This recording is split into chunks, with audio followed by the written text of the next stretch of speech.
మా పల్లె వెలుగు బస్ ఎక్కి వచ్చేస్తాడు గాలి మోటార్ ఎక్కేసి వచ్చేస్తాడు మా పల్లె వెలుగు బస్ ఎక్కి వచ్చేస్తాడు గాలి మోటార్ ఎక్కేసి వచ్చేస్తాడు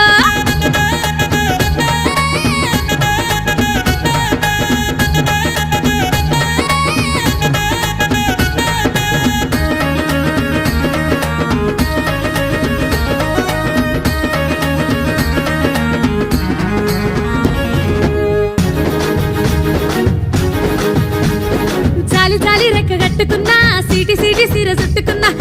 నల్ల కాటు కట్టుకున్నా తెల్ల మల్లెలు అల్లుకున్నా మైదాకు చేతుల్లో రుద్దుకున్నా మనసంతా ముద్దుగా తిట్టుకున్నా నా సోకులతో సోపతి చేసేటోడు వాని గుండెల్లో గుప్పెడు సోటిచ్చేటోడు మా పల్లె వెలుగు బస్ ఎక్కి వచ్చేస్తాడు గాలి మోటార్ ఎక్కేసి వచ్చేస్తాడు మా పల్లె వెలుగు బస్ ఎక్కి వచ్చేస్తాడు